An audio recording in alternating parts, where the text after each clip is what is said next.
Seorang pria memesan semangkuk nasi telur. Orang-orang terkejut karena itu sudah mangkuk ketiga yang ia habiskan. Nasi telur disajikan dengan cepat dan ia melahapnya tanpa sisa. Tak lama, ia memesan semangkuk nasi daging dengan ekspresi serius. Rasa penasaran mulai menyebar di antara para pelanggan. Seorang anak memperhatikan bahwa pria itu memesan makanan sesuai urutan menu. Nasi daging segera matang dan kembali ia makan secepat kilat. Tanpa ragu, ia kembali menatap daftar menu. Pemilik restoran mulai menyadari bahwa pria aneh itu sudah menghabiskan 5 hidangan. Namun ia hanya meregangkan lehernya, seakan-akan sedang pemanasan. Kerumunan mulai terbentuk, orang-orang berdiri mengelilinginya, penasaran sampai sejauh mana pria itu bisa makan. Seseorang menghitung, ada 20 hidangan di menu. Apakah mungkin ia akan memesan semuanya? Seorang pria tua di depan restoran berteriak, memanggil orang-orang di jalan untuk ikut menonton. Kerumunan makin ramai, bahkan mulai ada yang bertaruh berapa banyak hidangan yang bisa ia lahap. Berikutnya, giliran mie. Pria itu mematahkan sumpit, lalu tiba-tiba berhenti. Semua orang menahan napas. Ia hanya melepas kacamatanya, memasukkannya ke saku. Kacamatanya berembun. Dengan tenang ia melanjutkan,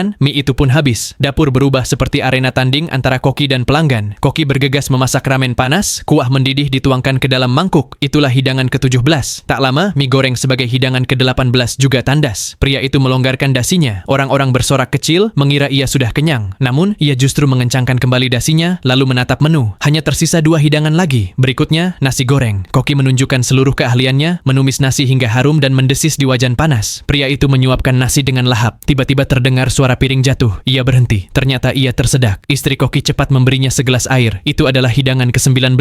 Istri koki meminta suaminya segera menyiapkan nasi kari, hidangan terakhir. Namun sang koki bersikeras menunggu pria itu benar-benar memesannya. Akhirnya, setelah menghabiskan suapan terakhir nasi goreng, pria itu memesan kari. Pasangan pemilik restoran bekerja sama penuh konsentrasi. Nasi kari keluar dengan harum yang kuat. Pria itu duduk tegak, menyendok suapan besar, lalu menggigitnya. Hening sejenak, semua orang menatap dengan cemas. Lalu ia menelan nasi itu dan kerumunan bersorak riuh. Dalam 2 menit, ia menghabiskan setiap butir nasi kari. Sorak-sorai memenuhi ruangan. Pemilik restoran keluar, menunduk hormat, berterima kasih karena pria itu telah menghargai masakannya. Namun pria itu tetap tenang. Ia mengenakan kembali kacamatanya, menatap menu, dan tanpa ragu,